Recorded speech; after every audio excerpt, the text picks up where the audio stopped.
Fact-checking and corrections are encouraged. Can we get a cup of coffee in here, please?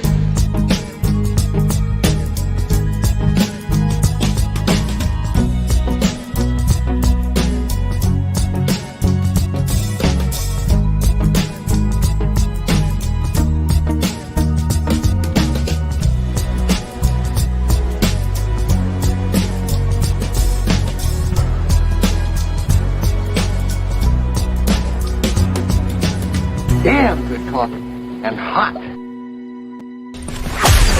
Wake up, America. You've got a dog that needs walking. That's right, sunshine. Just put on a big pot of strong coffee and get ready to type your little hate mail with your opinions about kumbaya and flat earth insanity.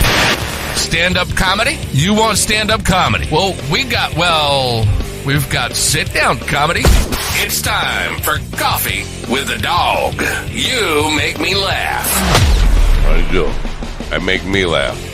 I'm laughing at myself right now. Ha ha ha. I'm also wheezing a little bit.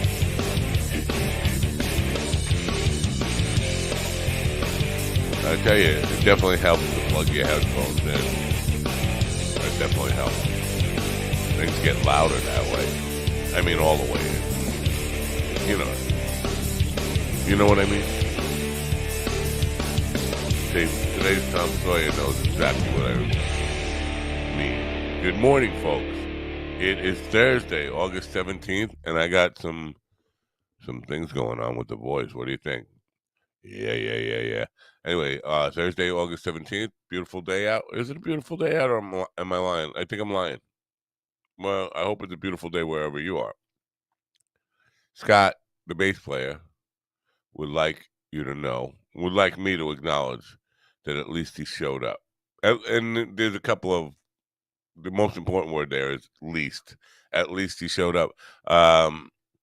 Monday, I guess it was, recapping the weekend, I explained that Scott wasn't feeling well on Friday night's gig. Was it Friday? I don't know. A recent gig. And it was Be Nice to Scott night, and I was not being nice to him. And he didn't have a problem with anything he said, or said he didn't have a problem with anything I said, but he probably had a problem with something I said. But he wanted me to acknowledge that at least he showed up. And yes, he did show up. So I'm acknowledging, yes, that he at least showed up. At least. Here's the thing. The show would have gone on. We even without a bass player. We have done gigs without bass players, but the show would go on. But I would consider that like leaving a Marine behind. You don't do that. And here's no matter how sick you are, because here's the thing: it behooves you to get to the gig, no matter how sick you are. And believe me, I know this. Music is healing, and that's the real thing that I want to talk about. Because you could tell yourself, and I tell myself even when I'm feeling good, that I don't want to go to the gig. But when you start playing music, at least if it doesn't suck and you're not dealing with subs who are just totally fucking lost and stressing out with, the band sounds like shit. If you can make music, it will make you feel better, no matter how sick you are. Years ago, oh God, 45 years ago now, somewhere like that. Andre Segovia was like a million years old. He was around when life first crawled out of the muck. I saw him, went to see him at Westbury Music Hall, and he was a million years old. And he had two girls literally carry him onto stage and put him in his seat. He was like an old, dying old man. They literally put him in his seat, went and got the guitar, put the guitar in his hands, put his hands on the guitar, on the neck, and ready to pick, because he's kind of a picker. And I watched him come to life. The minute that guitar was in place, he came back to life, did a 90-minute show, and then died again. But not literally died, but he went back. The girls had to take the guitar out of his hand and carry him off stage. But for that 90 minutes, he was alive.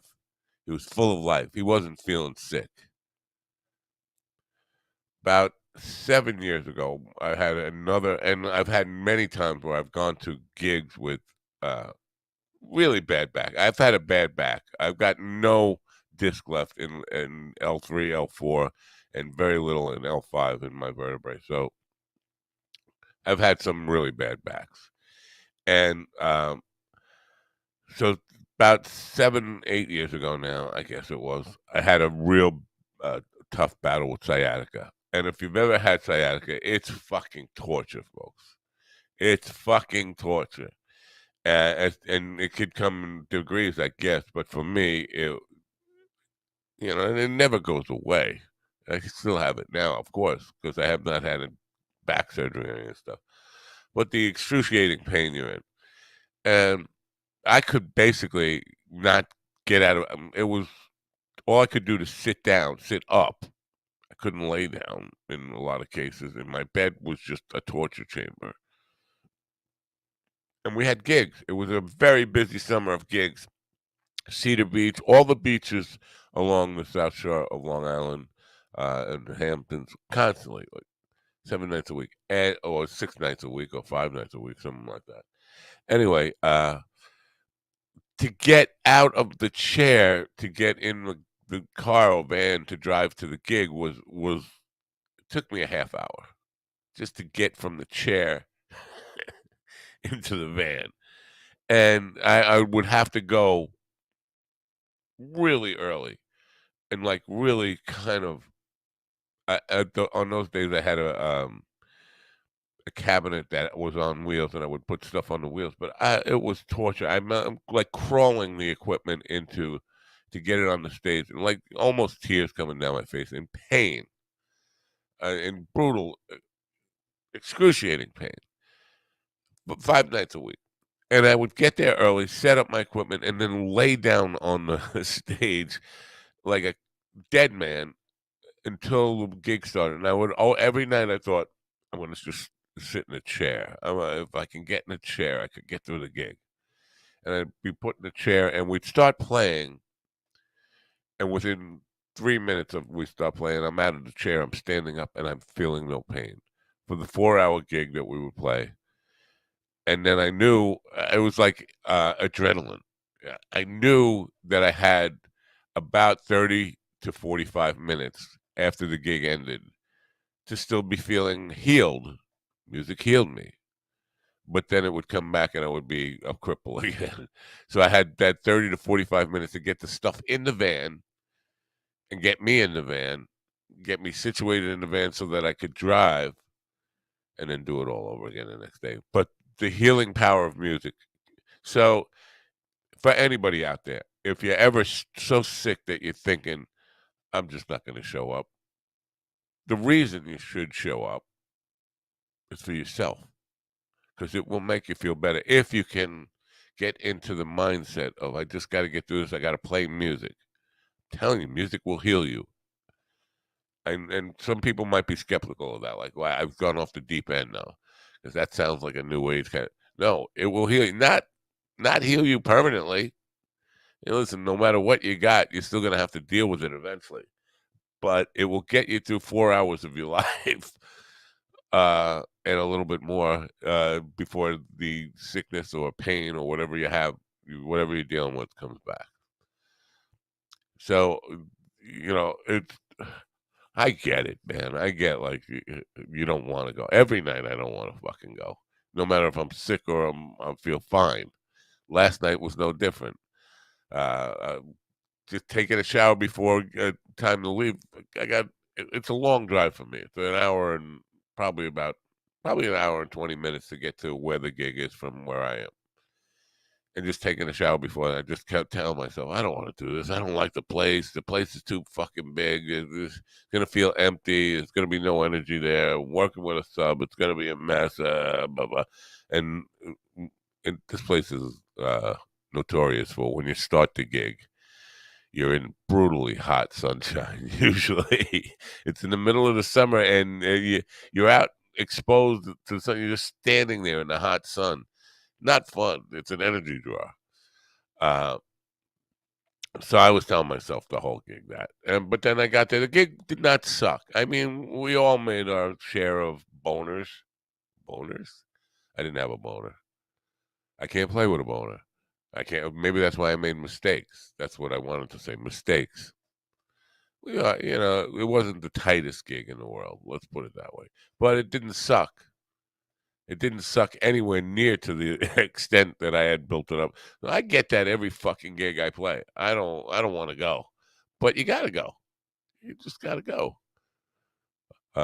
Good morning, Bean. Bean's in the chat room. Ladies and gentlemen, the Bean is back. She says, always show up. Yeah, well, that's 90% of life, right? Somebody said that, showing up.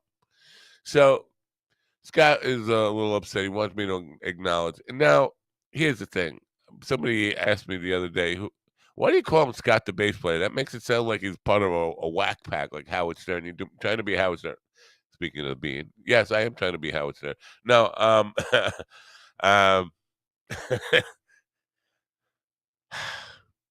I know. I call him Scott the bass player. First of all, he's not a bass player. He's a guitar player who's playing bass with us because that was the only position available. um, so he's got the bass player, but you know what? It keeps a little bit of anonymity. I'm not going to name him because, especially when I'm bad mouthing him like I was, I'm not going to give you his first and last name. It's just easier to refer to him as Scott the bass player. So somebody asked, why do I call him Scott the bass player? I'm not trying to be a whack packer or a Howard Stern. I am trying to be a Howard Stern wannabe in other regards, but not in that regard. Does that makes any sense at all? So I hope Scott feels better now that I am acknowledged that at least he showed up. And he showed up last night, too. And he wasn't really complaining, except he did complain a little bit about that, what I said about him the other day. Even though he said he wasn't complaining about it. It's okay. You're allowed to complain about it. I don't give a shit. But this morning he called me a dick, and that's not nice. That's not nice. I can call myself a dick, but you can't call me a dick. That's not nice.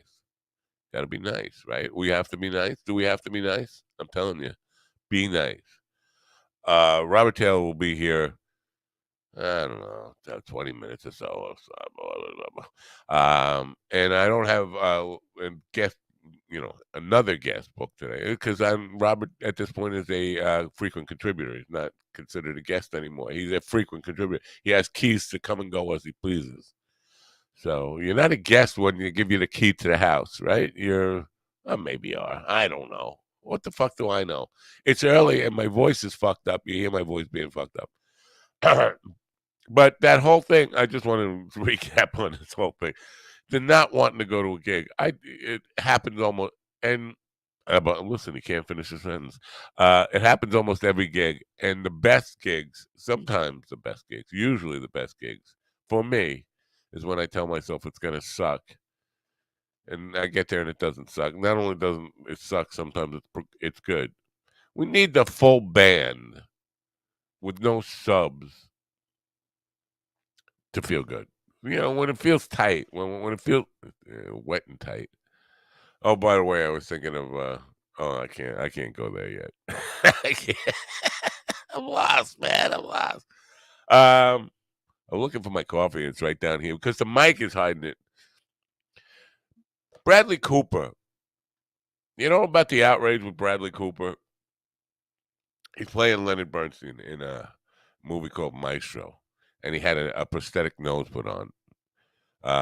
Which is not as big as my nose. Look how fucking huge my nose is. And there's a picture that I posted on my Facebook wall. It's like a memory. I did, repost a memory of a FaceTime call that I was making with Ralph, but my face is prominent in the photo, really prominent, like right up here. And you could tell my nose a lot more slender than it is right now. It's like, your nose never stops growing. Even after you're dead, your nose keeps growing for a while. My nose is definitely accelerating. If I look at pictures of myself when I was 18, my nose was quarter of the size that it is right now. Oh, look, what was that blink? It was like, I shouldn't talk about. Oh, but Bradley Cooper has this fake nose that he called Jew face. Put on his Jew face. Well, and people are upset about that, and of course you're going to be because people want to be upset about anything. But Tony Fields, if you know who Tony Fields is, she was on the Mike Douglas show 45 years ago, and Gene Simmons from Kiss was the guest, or was an early guest, and they in those days they had panels and the celebrities stayed there. And Gene Simmons was in excuse me, in full Kiss makeup. And Tony Fields said something to him about being Jewish. And he said, "How do you know that I'm Jewish?" And she said, "The hook in his nose." Most Jewish people, and listen, I'm from New York. We have lots of Jews. The Jews I know don't get upset about nose jokes. Listen, this is not a Jew face nose. This is an Irish face nose. But you could go with it's my grandfather's nose. My grandfather, James Aloysius Larkin. This is his nose. I got it from him. There's no doubt about this. I mean, in my mind, when I see this nose getting bigger, like a big clown nose, I think that's Grandpa. It's an Irish nose. Then there's a Guinea nose, Italian nose. I could say Guinea because I am. I'm a mutt, but I got it all. Anyway, you want to complain about me saying Guinea, but the Jews I know are not complaining about nose jokes. Believe me, so many Jewish people I know, a lot of Jewish people I know, have gotten nose jobs because it is a cultural trait. I'm not saying every Jew has a big hook nose. I don't think Bradley Cooper said that. But you can't just, it's like, I don't know. We're too sensitive about this stuff. Now, if you're a Jewish person out there and you're offended by Bradley Cooper saying Jew face, let me know. Write to me. Tell me exactly why that's so. Because you say it all the time. Your friends will say it. And you know, and you make, even if you don't, if you're a Jewish, listen to Jordan Peterson coming through my throat again. What is Jordan Peterson doing down there? Probably crying. Anyway, probably crying about the wildfires in Canada. I don't know. If you're a Jewish person and you're upset about the nose thing, write to me because listen, I know some beautiful Jewish women who just don't have that nose. I know good-looking Jewish guys who don't have the Leonard Bernstein nose, but they still acknowledge that a lot of Jews do have that nose. A lot of Guineas have this nose. A lot of Irish people have this nose. So they get mad at Bradley Cooper. Are you mad at Bradley Cooper, or do you not give a fuck? I don't give a fuck about Bradley Cooper, but it just seems like we just look for stuff to be. I mean, how did this get out anyway? Somebody had to say, "Wait, did he say Jew face? Oh, we gotta get him to say that on tape. We can leak this stuff. We can cause outrage." And I should know. I should know. It's all about ratings. It's all about getting attention. It might even be somebody uh, on his own team or something that leaked that stuff. It says, you know what? They want attention. No, bad attention is good attention.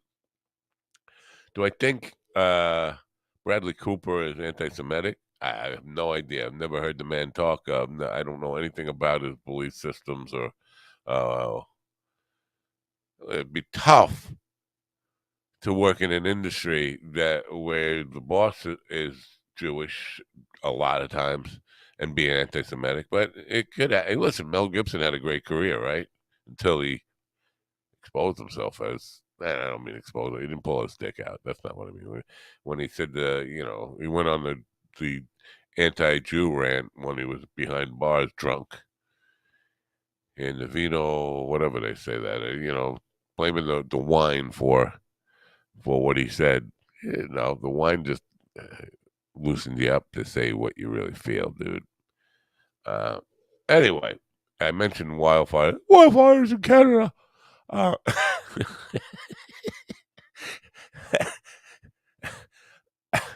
I don't know. I just naturally becoming Jordan Peterson. It was just scaring me. Wildfires everywhere, man. But there's a town up in Canada now. What's the town's name? That is being evacuated. Canadian officials order evacuation of war. I can't even fucking talk anymore.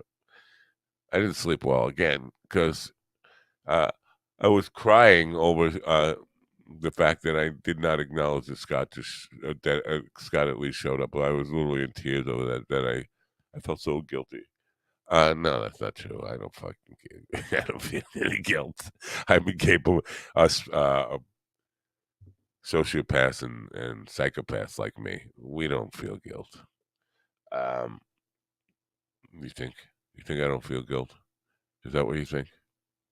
Just because I said that? Uh, Anyway, Canadian officials ordered the no, evacuation of Northwest Territories. My eyes are going too, man. I'm shot, people. I'm shot. My eyes are going. My ears are going. My dick went years ago. What good am I? My hands don't work. I at this point, if anybody would like to use me as a doorstop, that's about what I'm good for. Maybe a paperweight.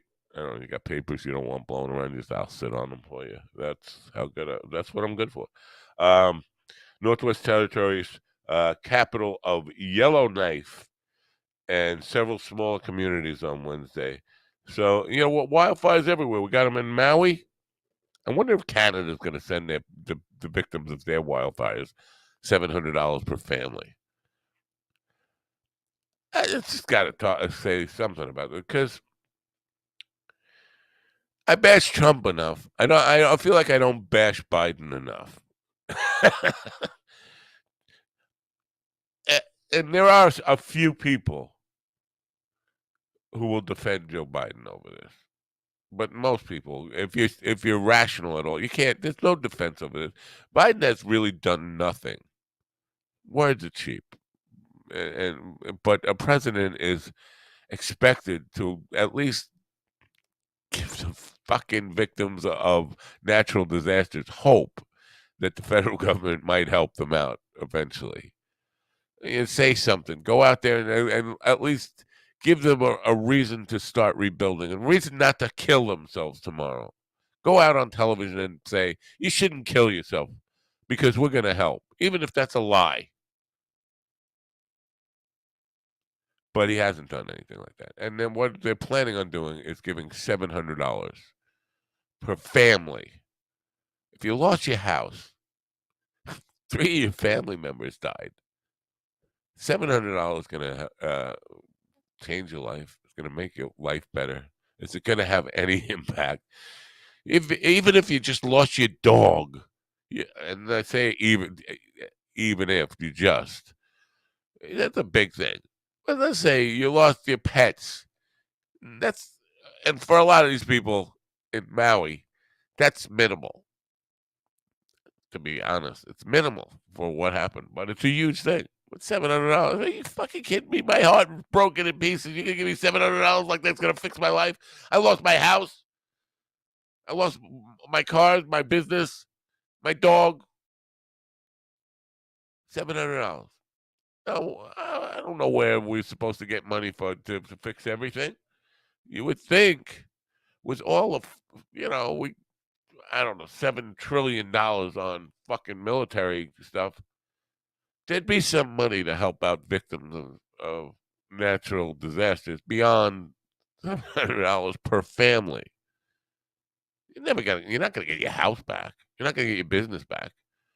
And even if you have to bury someone, oh God, if you have to bury someone that died in a natural disaster, $700 doesn't cover the fucking coffin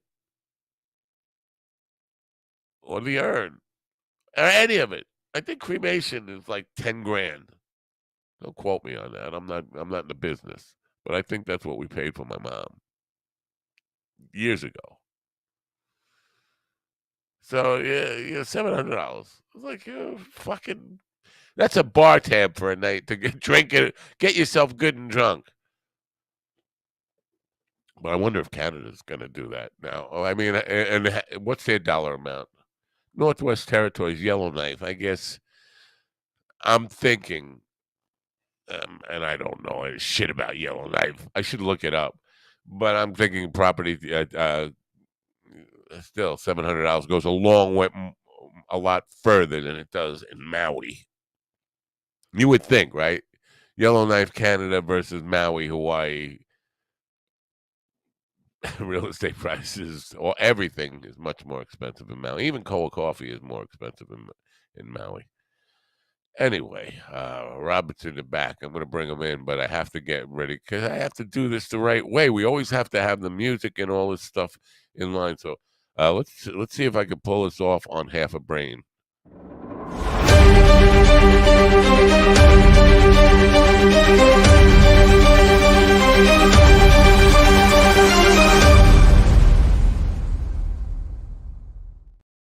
Pulled it off on half a brain. How about that? Not bad. How are you? Good morning. Good, man. How about you? I'm all right. The voice is a little weird. I don't know. Kiara didn't show up at the gig last night, so I had to do more backup singing than I usually do, and trying to sing the high notes, which basically comes down to me squeezing my balls together as hard as I can to try to get the notes out. So that's how I am. How are you? Good, man. Good. Yeah. What's now? Were you aware of the Bradley Cooper Jew face nose thing controversy? No, I have to look it up later. It's for a movie, and he's playing Leonard Bernstein. Oh But yeah, I know he was in that movie. Yeah. Yeah, and he's got a big prosthetic nose because Leonard Bernstein had a big nose, and he's trying to look like him, but he called it Jew face, and some people are upset about that. That's part of acting. That's just like if I was going to play John Holmes, I'd have to take a penis reduction. That's true. Well, I'm just assuming that's true. For most people, that's true. Now, it's a tough thing because women have lied to you, right? About your dick. Oh, so that's the biggest dick. No, have you ever gotten that? Like people, a woman is lying. Like she thinks you're fucking huge. She thinks you're John Holmes, and you have to say, listen, I've seen porn films. I'm not small. I'm not tiny, but I'm not. Don't lie to me. Don't tell me this is the biggest cock you've ever seen. Have you had that or not? Is it just me? I don't know, man. I'm usually drunker than they are, so.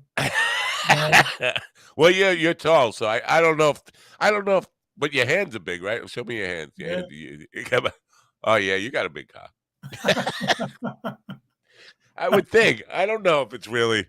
It was Dr. Miller, who was rest in peace, Dr. Miller, who was one of my mentors. He was 84 years old, and he was fucking a 23-year-old secretary in the hospital, and he got caught. Turned out he was doing it with his wife. Like he was having sex parties with this young girl. Sorry, talk about the day. Sorry, Doc. But he got suspended for that. But he had other hot. He's 84, and he was 84, and had all these hot young girls. And I asked one of the receptionists. I said, she said, "Have you seen that man's shoes?" I don't know if there's anything to that. The big shoes mean big dick thing, and from my experience, women don't really they don't really love an oversized dick. Like one that's going to break them. It's just the right size. I had a girl tell me my dick was too big for her to come because it hurt. But you didn't think this conversation was going to go here, right?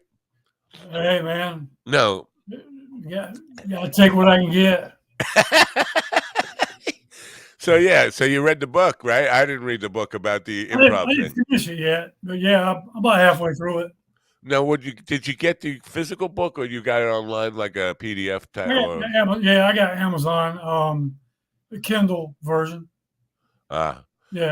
Yeah, I didn't get time to do it yesterday. I'm going to do it today. I'm interested in this. So you're about halfway through. Anything you can apply to what you do? Yeah. just some of the stuff carries over, like the part about attitude. Once you establish your attitude, you maintain that attitude for the entire bit. Or That's interesting. yeah, Attitude. Well, that's acting, and well, that's what with stand up though. That's what determines your point of view. That's what makes a joke funny or not. Is the attitude or the point of view that you take towards the topic, right? Like if you're saying, "Oh man, what about those? What you were just talking about? What about that fire relief in Hawaii? You hate it, you like it, you don't understand it, whatever.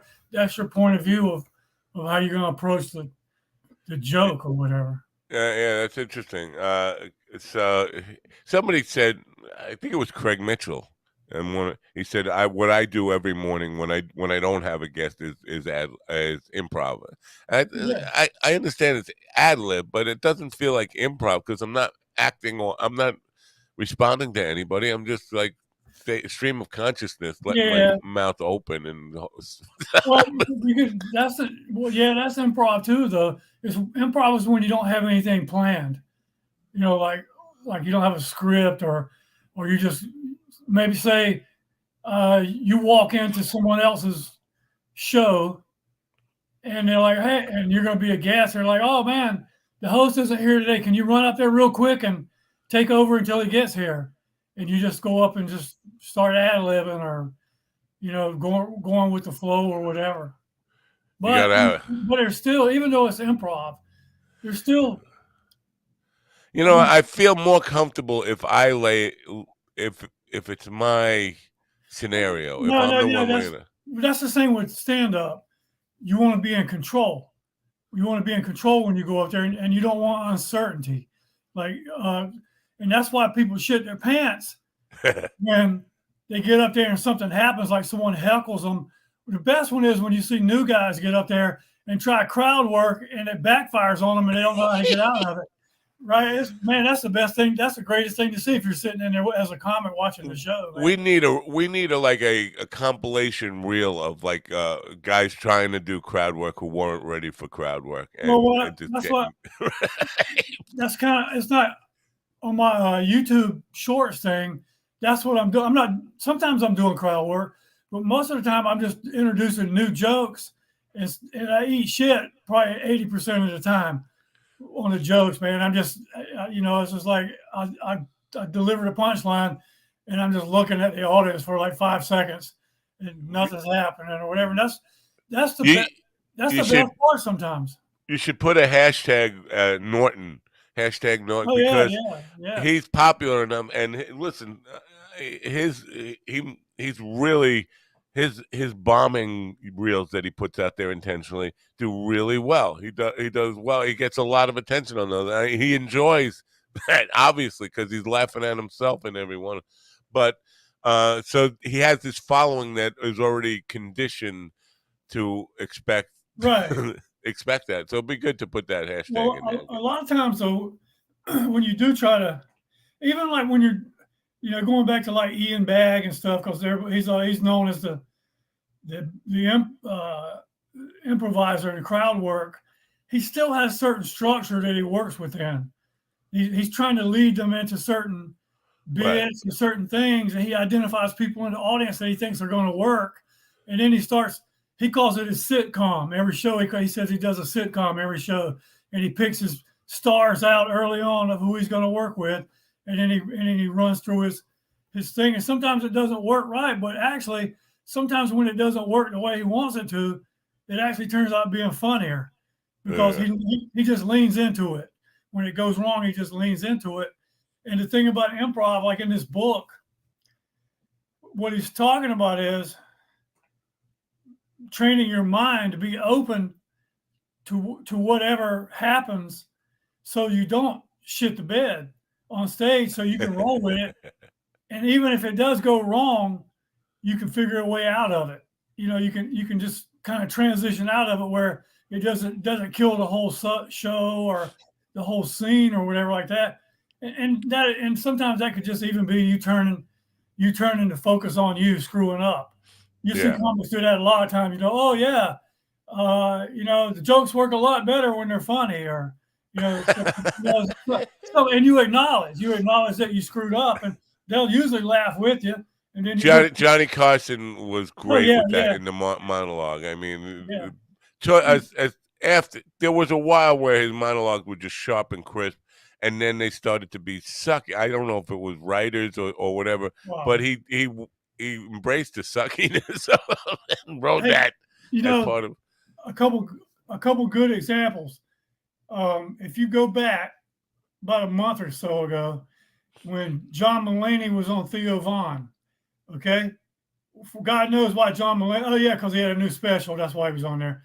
And anyway, he's renowned for his improv skills, man. And Theo starts asking him a question, and it's the usual stupid Theo questions. And it's just John Mulaney's, and you can see in his eyes, he's just like, "Oh, what the fuck?" But he starts improving. He just starts going yes and with Theo, and Theo doesn't have any idea. You can see Theo doesn't know what's going on. He's not a bright Everything, bulb. everything that Theo says, John Mulaney just rolls with it and yes ands it, and it's ridiculous. The stuff he's saying is ridiculous, and Theo can't keep up. He's trying to, and you can see John Mulaney start to back off on him. Yeah. But Everybody does that to Theo yeah, Vano. but I don't mean to sidetrack the conversation, but no, what is his appeal, Theo? Why do people like? Why is he a popular comedian? Why do we know who he is? well, a part of it is you got to get breaks, and once again, he was on the MTV on the Road Rules. He started off on one of those shows, just like I did not know that. so did Tom Segura's wife. She was on there with him. Oh, Christine. yeah. Didn't they have a thing? I don't Didn't think they so. have a thing? Maybe they did. I think they maybe did. I think there's a clip of Yeah. Theo Von being on Your Mother's House. Yeah. And They did. she says Yeah. something about it, and then Tom Segura's like, "What? What about it?" Yeah. Oh, you didn't know Yeah. about that? But somehow or another, he had his end, and then all you got to do is, and then once again, he blew up during COVID with the podcast stuff. Yeah. Look at all these people, man, that blew up with podcasts. They get these followings. He goes and does his shows, and the thing about him, though, basically what he does on his podcast is what he does in stand-up. He just says stupid stuff.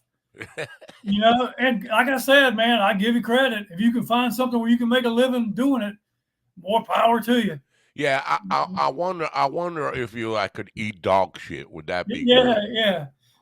What the fuck? You got to watch the one about 2 weeks ago where he's got Ric Flair on there. I can't. I saw the clip, and then I was like, I can't watch this. First of all, I can't handle the. I saw the Dave Schultz where he's bashing Stossel a couple of times, beat the hell out of Stossel the other day, and it just drives me crazy. And what he beat Stossel up over was just Stossel saying that wrestling was staged. Of course, wrestling staged. They don't want to admit that it's staged. Still, Ric Flair admits it on it. He says, "Of course, wrestling's fake." Right. He does this whole thing, but you can still get hurt doing it. Right, of course. There's lots of injuries can happen, even if it's all plotted out well. But these guys are fucking huge athletes, and shit can happen. I don't care how scripted it is. My tall ass isn't standing up on the top rope and doing a freaking flying whatever across the ring and landing on somebody. To be 300 pounds of fucking muscle and to be able to do things that acrobats can do is fucking amazing. Absolutely. I mean, it's worth the respect on that. So I don't know why they get that defensive, but a lot of them still do. I know Ric Flair, and there are other ones besides Ric Flair. But there was that clip. Lately, it's been like all over the stuff. But because Bill Maher was trending the other day, and they pulled up the thing where Rowdy Roddy Piper pulled his pants off. He was coked up. Ric Flair says he was coked up. In the interview, he says he was coked up on the whole, a coke fiend, Roddy Piper. And he talks about a lot of them. But, going back about the improv thing, Mark Norman was on Howie Mandel yesterday or the day before on his podcast. You need to go watch that one, and you'll see what I'm talking about.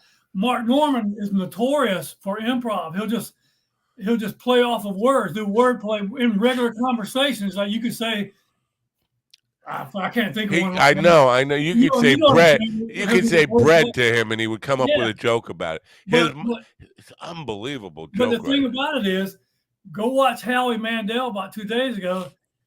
He's doing it, but they're not landing. Like, and you can see the look in his face when he does it, and Howie doesn't recognize it, or it doesn't work, and he's just he's trying to go to the next one, or he realizes that it's not working. Like but usually when he's around the other comics and stuff like that, he's saying them, they're working, they're landing. But he did quite a few of them, man, on the Howie Mandel thing, where he was just doing these wordplay things, and Howie Mandel's daughter had no idea what he was talking about. And Wow. yeah, so even Buddy, he didn't quit, even though a lot of them weren't landing. He still kept doing them the whole. That's just his thing. That's what he does, and he realizes that, more often than not, it might not work, but every now and then one of them lands. Just keep doing. I'm curious about this. I have to go see the clip for myself. But is your take on this that I'm not asking you to bash Howie, but is it an age and cultural thing? I mean, boomer thing, like people my age or older. Howie's like a little bit older than me, but the older people don't get Norman or No, Howie got No. him. He even commented on a few of them. But Norman does a lot of that Jewish stuff too, man. Yeah. Howie's Jewish, and he'll make fun of it too. Oh yeah. But then how Mark Norman, he goes into some edgy stuff, like the sexual stuff, and Howie's got his daughter sitting there next to him, and he's trying to explain some of the remarks to her. And yeah, I've seen Howie's podcast, and I do think he belittles, he belabors the point, and he underestimates the audience, and he underestimates the listener, and basically has to explain everything his guest talks about. Yeah. He did one with Jay Leno where it was one question that he wanted to ask him, but it took like 15 minutes just to clarify all the reasons he was asking and all that stuff. But I think because I think he's got a split audience. I think he's got the people that watch him on America's Got Talent, and that knew him as a comic back in the 80s and the 70s and the 90s. And then he's also got current comedy fans that watch it for the same reason they might watch some other older comic, is because they want to see Mark Norman being interviewed, or they want to see, you know what I'm saying? They watch him for the guests. They watch him for the guests. So maybe he just, in the back of his mind, he's sitting there thinking, I got to explain this. Because some of the stuff Mark Norman says, it takes me a couple seconds to catch up with him. He's unbelievable. Yeah. I mean, probably the most prolific songwriter, joke writer I've ever seen. Because I've seen where he releases these reels where he's just doing that, give me a word, and people are shouting stuff up, and he's making jokes up, writing jokes on the fly. Well, he's got it. Fucking incredible. And that's improv. That's where he's playing. He's taking what all improv is where you're listening to what the other person's saying, and you take what they say and you play off of what they just said without. I mean, he can't be thinking that up in his head, because he says it within a second or two after it comes out of their mouth. So that's the way he says he's ADD, but that's the way his mind works. It's never stops. He's just, you can tell that when you watch him, he can't sit still. He's just, it's just, his mind is just like, the whole time, man. He's always looking up too. It's something up here. Yeah. Yeah, but there's when I'll find it, I'll send it to you.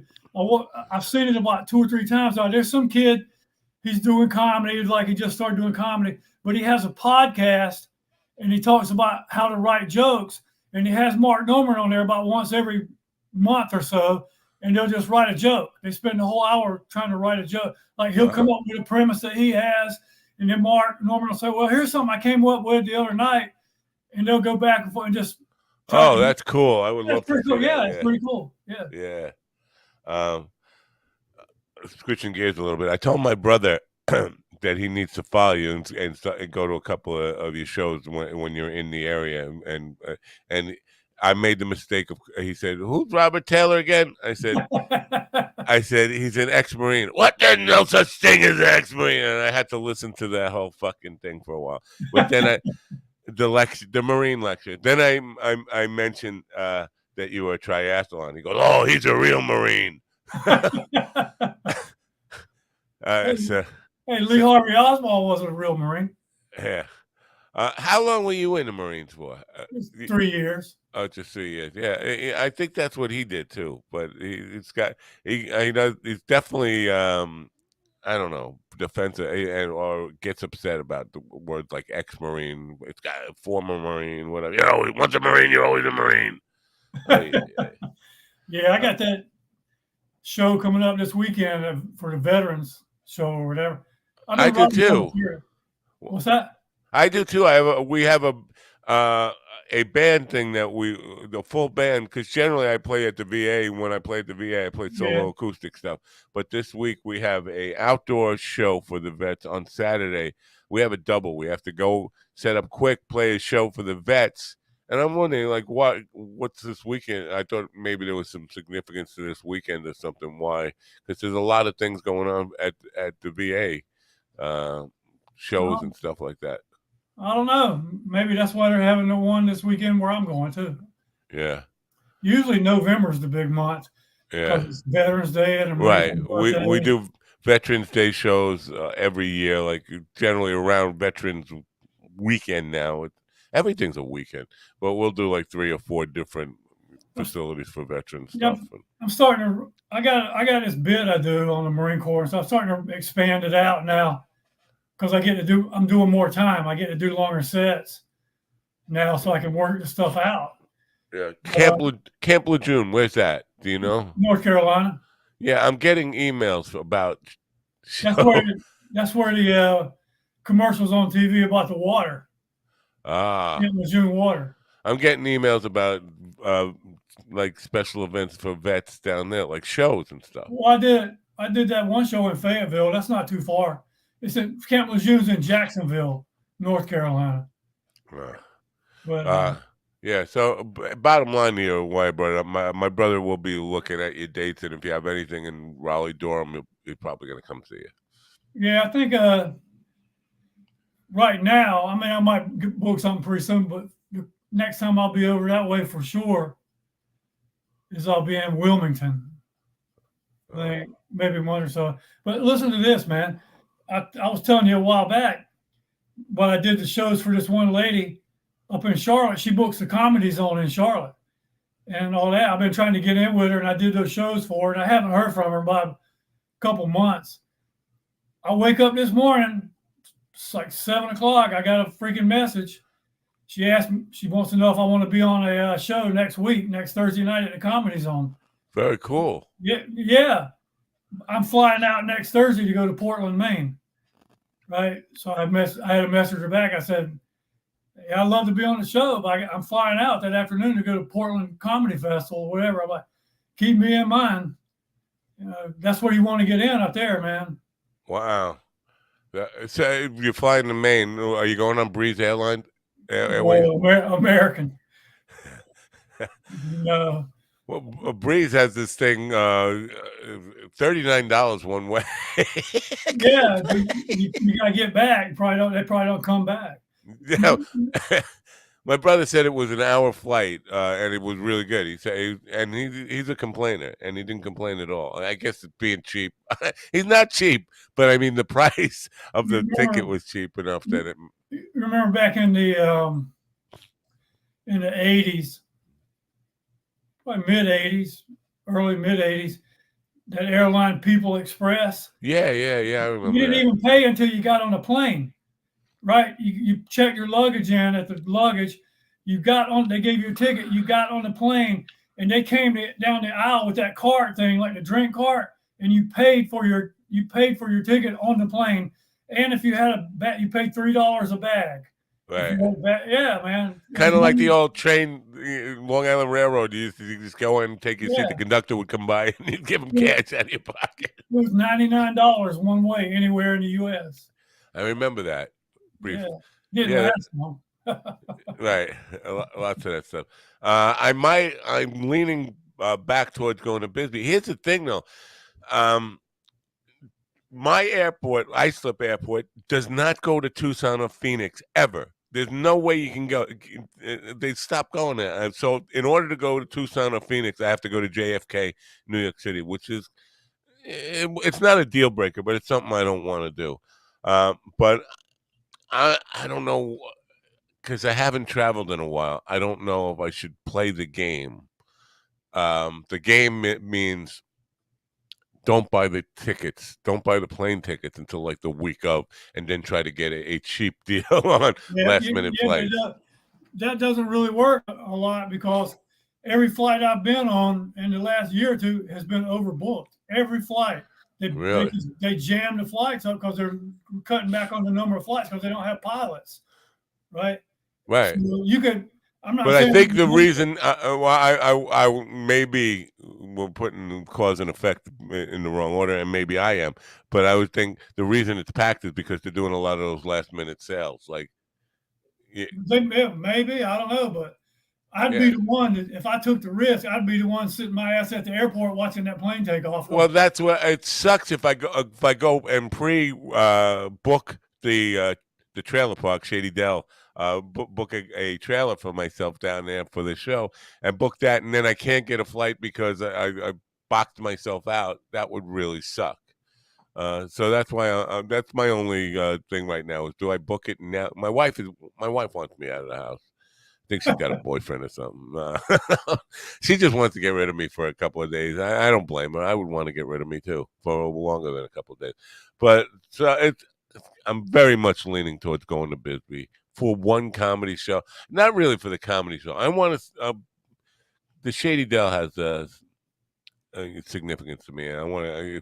There's a lot of reasons for it, but so When are you supposed to go there? September 15th. The shows. It's Billy Wayne Davis, Andy Andrist, and Christine Levine are doing shows the 14th and 15th. 14th in Tucson and the 15th in the Shady Dell in Bisbee. Listen, here's what you do: fly to Tucson or wherever you got to fly to go to Bisbee. Do that, right? And Right. then come up to Vegas for the World Series. It starts the 17th. You see, but I have a gig on the 17th. Oh, On you do? Sunday afternoon. I have to be back in New York. It's a pretty big gig too. It's not a fall festival, but it's some kind of festival. We play it every year, family festival or something. But there's like 180,000 people that go between Friday and Sunday. We are the closing act every year, and there will definitely be like 10-15,000 Yeah. people in the park for the show. It's a big thing, so I got to be back for Sunday. Then I could go on back to Vegas, but Well, yeah, that's really complicating thing. It lasts all week. Like it lasts from the actual seminars and all that kind of stuff don't start until Monday, and then it lasts all the way through Saturday. But it's not like Bisbee is close to Vegas either. That's a long drive. Yeah, but you could probably fly. Yeah. From pretty, Yeah, probably. Vegas. Vegas, I could fly directly to Vegas from here, no problem. Tucson is the problem. I have to go to JFK. I'm gonna have to bite the bullet and go. Now, I hate to just, people, because I've said I was going to go to the Panamint party a couple of years, and then I said, nah, it's not worth it. In the back of my mind, this is crazy. It's a crazy idea to go out just for a day or two, because I want to get some video in the trailer park, because it's got this like classic retro Americana feel to it that it's just like fucking magical, and I want to be there. I've written a song that's about a girl who commits suicide there. I feel like I have an obligation to at least visit the park and get some video there for the video I want to put together for the song. You know what's weird, man? Like I lived in San Diego all those years, and I grew up here, and like here, it's bad mouth living in trailer parks and stuff. But in San Diego, you ever seen those trailer parks in San Diego? Yeah. Those things are nicer than freaking neighborhoods, man. There is a senior citizens trailer park here that is 5-star. It's a fucking it's amazing. It's a resort. It's something and There's they're one. There's one in San Diego on Mission Bay, right down yeah, at Mission Bay Park. right. It's ridiculous. It's nice as shit. Yeah. Up here, it's on the Long Island Sound, and they got a golf course. Yeah, It's fucking beautiful. It's like it's a great place to go if you're going to retire and you're downsizing. And listen, you know what? The older you get, and I'm going to face this today after we get off the air. I got to go mow the lawn. I got to go move fucking 10 yards of dirt. Uh, it's I'm too old for that fucking crap. Man. Live in a well, trailer park, and they'll take care of all of that for you. they I'm don't not have grass. They don't have grass out there either in Arizona. They just put rocks. rocks. Yeah, Zero skate. That's what they call it. I'm not one of the people who badmouth all trailer parks, but there are some pretty scummy redneck white trash trailer parks in America, and I've seen people who live in those too. And I've been in that world. There was a lot of that in New Mexico. I mean, New Yeah. Mexico is full of poverty. Anyway, so yeah, it looks like I'm going to busy. I don't want to commit. I have commitment problems. Commitment issues. I never knew I had commitment issues. Not in terms of relationships, but of booking flights. I have a commitment issue. That's my problem. Is I'm the Can't opposite. hit Like I'll freaking commit in a heartbeat, and then when it gets time for me to have to go, I'll start like, damn. That's me with gigs. Why did I do that? Yeah, that's me with gigs. That's what I was talking about earlier. Every gig, I'm thinking the date of the gig. I take it as soon as the booking agent called me or somebody said, "Got a gig on this day?" Yes, I say yes immediately without even thinking about it. And then the day comes, it's like I don't want to fucking do this. I gotta drive an hour and a half for this cheesy little gig that's and Hey, I badmouth it in my head. well, before I forget, we were talking one show before about I think JP Leonard, maybe it was when JP Leonard was on there, talking about sometimes you just got to do shit, even though you might not want to do it or might not see any value in it, because you don't ever know, right? Yeah. You don't ever know. And I went to San Diego twice. Like I went last December, and then I went the March of 22. Right when I was out there in March of 22. I had just like sent videotapes out, and I just showed up at open mics, met people while I was there, and I did some shows and met some people. And so when I went the second time in December, already, I had some shows set up and I knew people, and I hung out with a lot of those same people again and met some new people. And so anyway, the night before I was leaving, working back before, I went to do a open mic at this place called Madhouse Comedy down in the Gaslamp District, big comedy club down. And when the first time I did it, the open mic, I was 63rd out of 65 people, right? And I'm like, damn, man. And so but I did a show at another place, a showcase. We wanted a host, and we were talking and stuff. So when I was leaving, the last time, the night before I was leaving, I get a text, and he's like, "Hey, man, I'm hosting tonight. I know you're leaving tomorrow. If you want to get some stage time tonight, just stop by, and I'll put you up when you get here." So I went from being 63rd out of 65 to just stop in, and I'll put you up, right? This guy messaged me this past weekend. He says, "Hey, I'm now booking at a Madhouse, booking shows at Madhouse Comedy Store. If you give me a 2-month notice, I can put you on shows." Wow. Yeah. So just that. Yeah, good. Just Take advantage of opportunities, and you never know. And yeah, I mean, now that for me, we are booking lots, and most of our work is private parties, private affairs. All that comes from gigs that we didn't want to do, where we're passing out. People ask for cards, and then they end up, end up booking that stuff. So yeah, there's complete value in doing the shit you don't want to do. I get that, but that doesn't change your mind that on the moment of getting in the shower, you're just telling yourself, why did I say yes to this? I don't need this money. Why the fuck did I? Yeah, and I can't tell you how many times, man, I've showed up at a place that I've never been to before, and I'm looking and I'm going on like, God damn. I'm like, man, I can't believe I'm just sitting there, and it actually turns out to be a good show. Yeah. I almost got to the point where I lie to myself. Yeah. Telling myself it's going to be a bad show so that it's a better show. Yeah. Hey, I know. I mean, you never know. Yeah. But it's like when I told you, I did. My son was with me. I did this showcase at this place called Universal Bar and Grill in North Hollywood. I had done it before. I sent a video out and I did it, and it turned out to be a great show. So we were going out, and I was doing a show in Hollywood on a Monday night, like at 10 o'clock.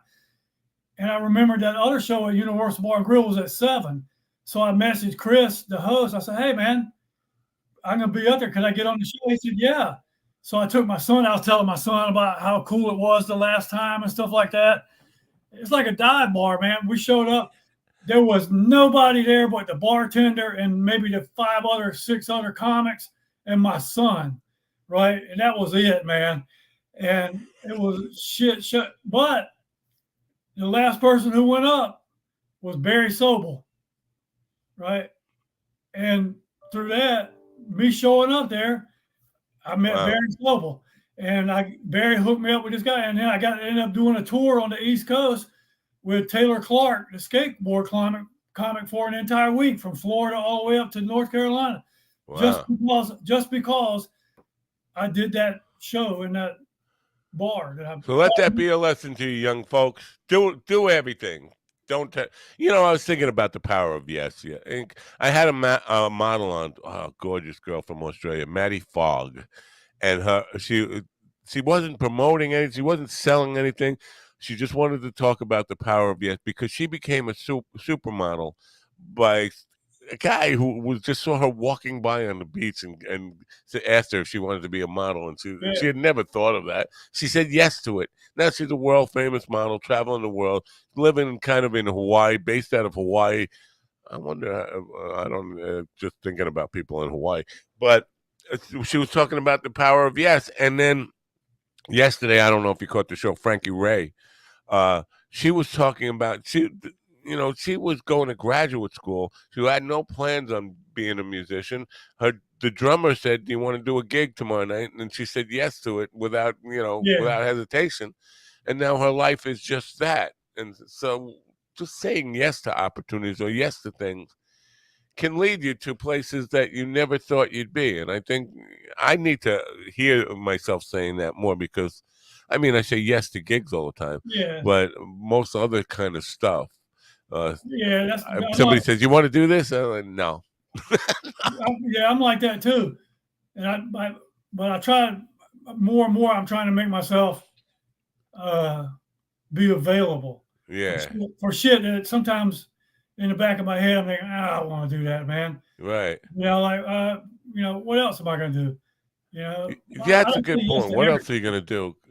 Because I get offered these networking things, and it just sounds like I don't want to go see all these people who are just about socialization, handshakers, and people who smile in your face, and just, it's all about pressing the flesh. But those people, I have to admit, those people are some of the most successful people, no matter what field they're in. Those people who they get out there and just meet people. Because Mary Brunetti, who was a superstar hairdresser. You don't believe. I'll talk about that some other time, about how many millionaire hairdressers are, multi-millionaire hairdressers. Mary Brunetti has she's one of these. She has a motto: people lead to people. So meet people, because you never know who they'll lead you to, who will be a really positive effect on your life. And that's the same thing as I don't know if I'm going to be picked into 101 for the World Series of Comedy, but I'm sitting there thinking, well, so what? If I can meet people, I can network, I can meet all these bookers. I can still do shows that aren't part of the World Series if I don't get picked in it. You meet one comic It who's only takes willing. one person, man. It only Yeah, takes one freaking person to say, "Hey, man, would you like to open for me?" It yeah, only takes one, exactly. because the one thing I can say unequivocally, I can say that anyone who's ever offered me a chance to do a show for them or whatever has always asked me to come back again.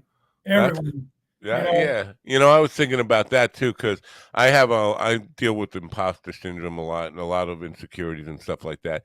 But on my way to the gig Sunday, which is a fill-in gig for Brother Dave, because every time I go there, I'm full with insecurity, and then it dawned on me they keep hiring me back. They keep wanting Yeah, me back. They could say no, and at this point, I think they're actually thinking about replacing the guy with me, which is well, and I don't know where I would fall like on that.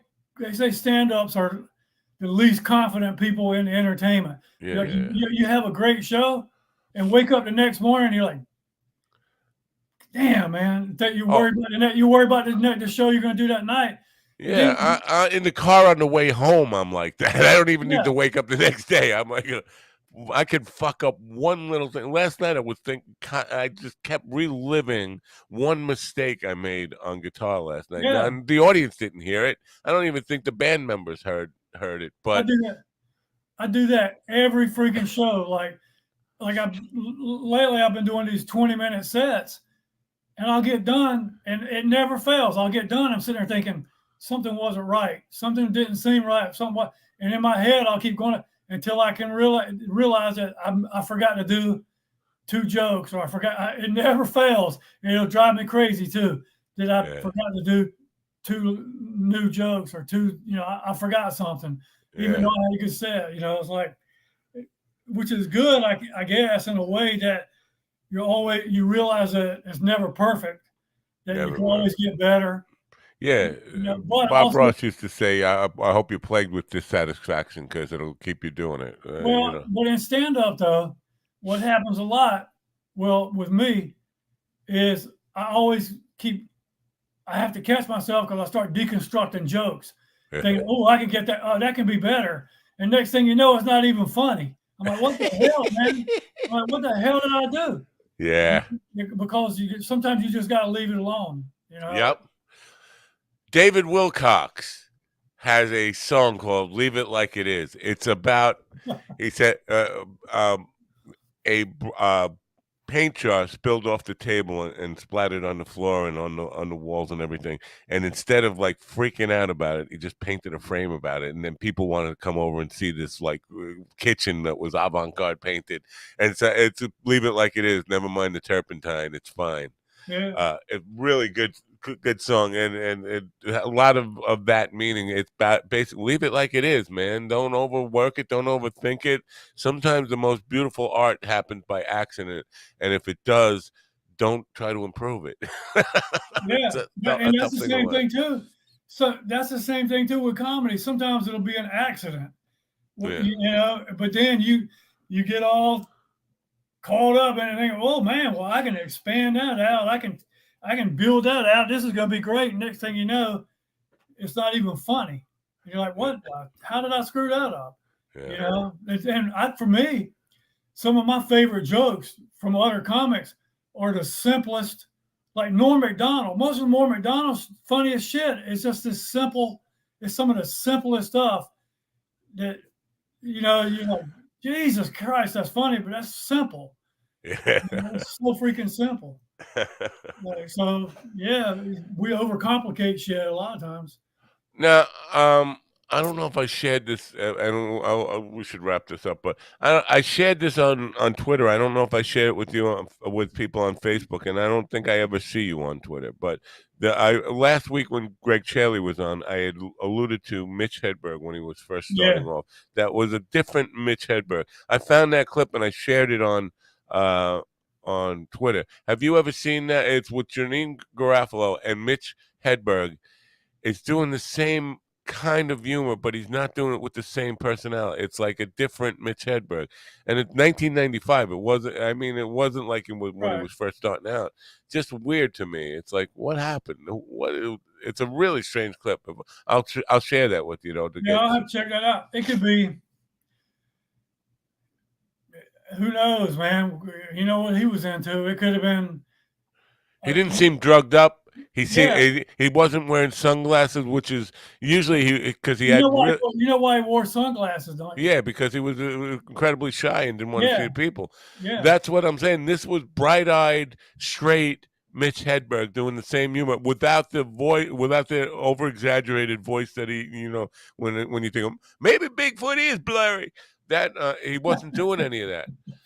And Was it before he started doing it like that, or was it? I don't know. I don't know if he. That's what I asked Chaley. Chaley didn't know anything. He didn't know what I was referencing. I That did would send make it to him. sense. See, that would make sense if it was before. Right. But if it was after he started doing like that, then that's why I'm saying something had to be up for him to not have those glasses on and not to have that same attitude. Wow. Ian pointed out something. He said he didn't have a microphone in his hand in the clip. Maybe that's why he sounded weird. That's true. He didn't have a microphone. He had a lavalier mic on. Yeah. There's no telling, man. Yeah. Yeah, and but to me, it was just like it's something worth noting, and nobody really ever mentioned it before, so I thought it was worth bringing up. And Charlie didn't know what I was talking about, but I do think '95 was after he had already had that persona. That's what kind of throws me. Well, that would have been. The same time he did the special with Stanhope, the California roll up thing that they're in, and Stanhope's wearing the Santa Claus hat in that one, and they both, Mitch was Mitch then, and that was 1995 too. So I don't know. That's what I'm saying. For him not to have those glasses on and the whatever. If it was after he already had. I'll send you the clip. Yeah. I'll send you a clip. Take a look at it and let me know what you think. You got anything coming up this weekend you want to let people know about? You got the veterans show Saturday night at the Elks Club in Anderson, South Carolina. Is that open to the public or? Yeah. Yeah. It's posted on my website, and then next week you go to Portland. I'll be at Portland. Me and Dusty Slay will be at the Portland Comedy Festival.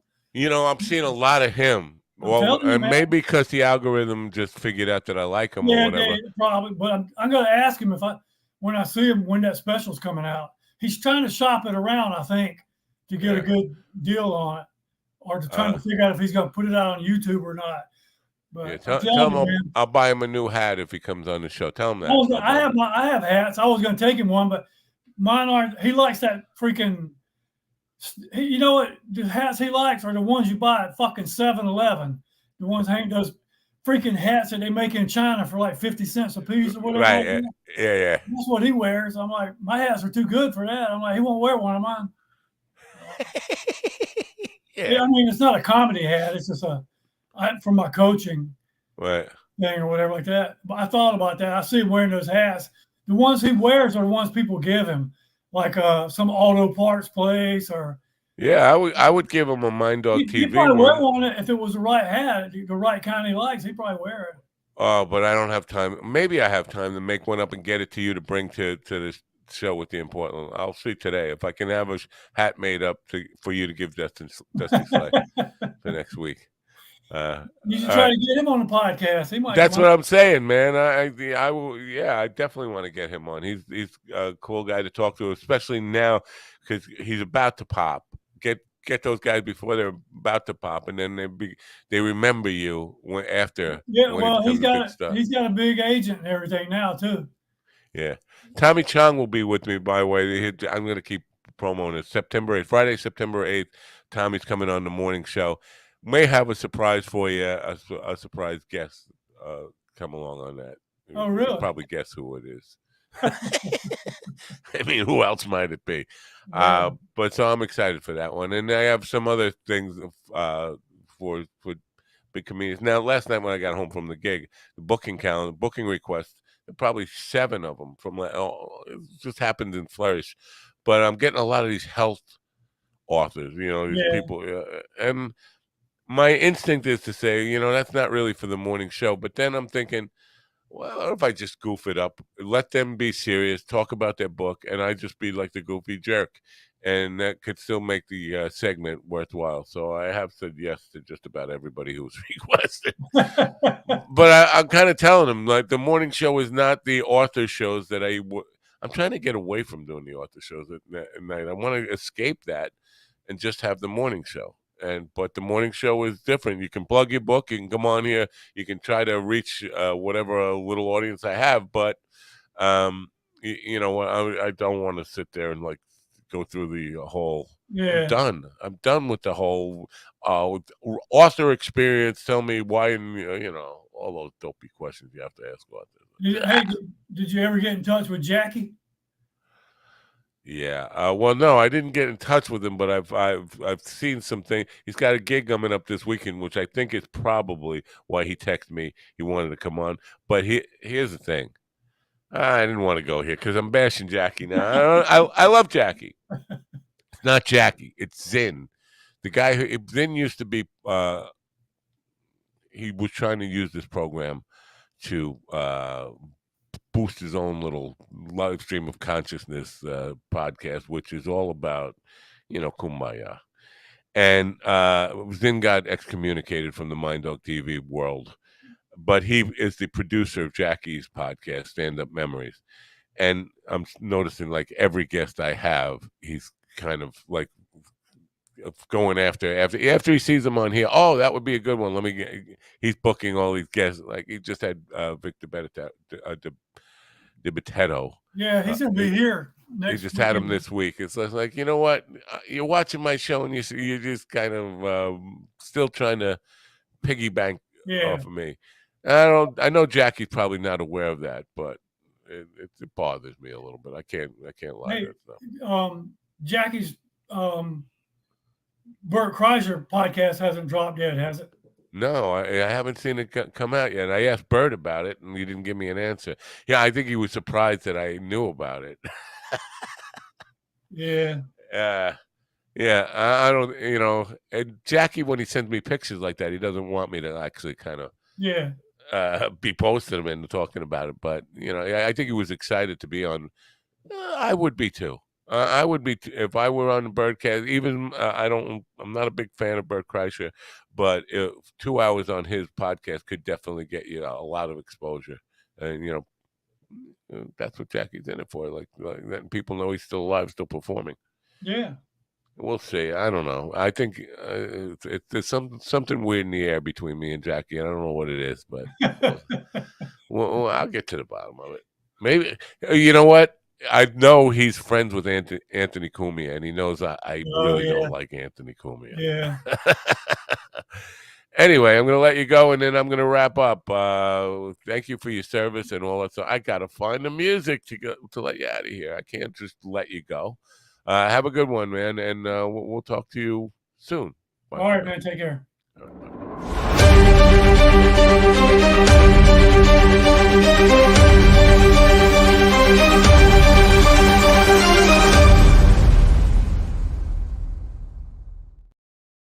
One of the things, if you're gonna ever become a contributor to this program, is you get your own little theme music and your own little intro and outro. So, what is this? Anthony Cumia, the Count, he bited? What does that mean, Ian? I don't know what that means. He bited? He bit? What do you mean? I don't know anything about that. All I know is Cumia is a racist.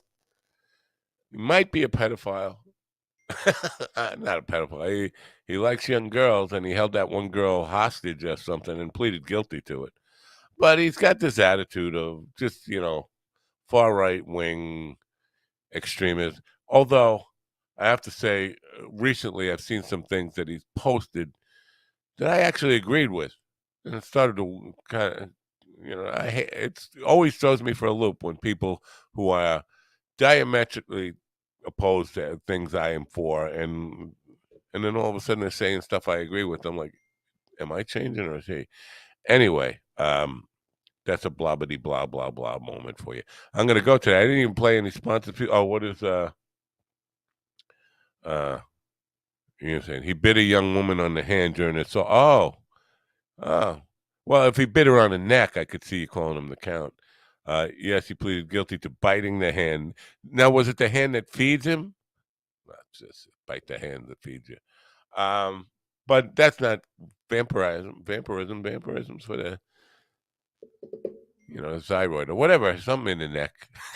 Something in the neck. I don't know why the blood is better from the neck. They always say it's better from the neck. I don't know. Do they always say that? I'm just talking. I got to get out of here. I got to go mow and move dirt. Which would you prioritize? The moving of the dirt or the mowing? I think I have to mow first and then move the dirt. Mowing is easier. Anyway, my texts are going crazy right now. The band apparently, I don't know, there's another gig that just came up or something. People asking, I got to go check what that is. Then I got to go mow and move. Don't have a guest book for tomorrow, unless I might.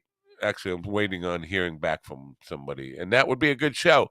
So, as usual, I'm leaving you with a cliffhanger. Will there be a show tomorrow? Will I show up? At least I showed up. Like Scott wants me to let you know that at least he showed up. Until tomorrow, I want you to remember that whenever I show up, you should turn on your radio. Bye for now.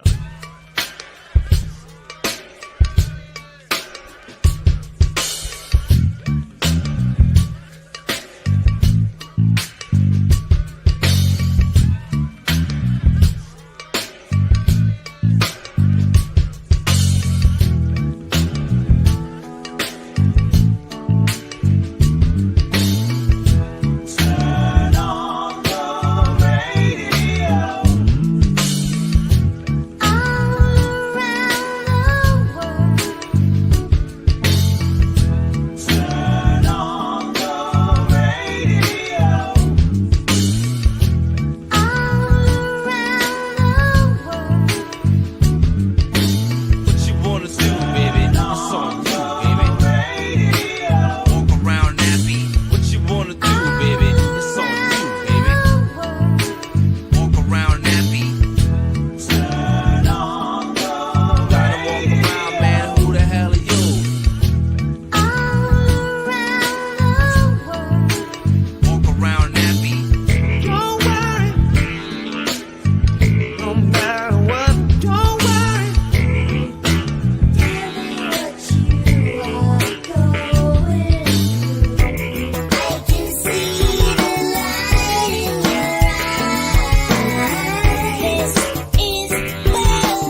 listen to me, listen to me now.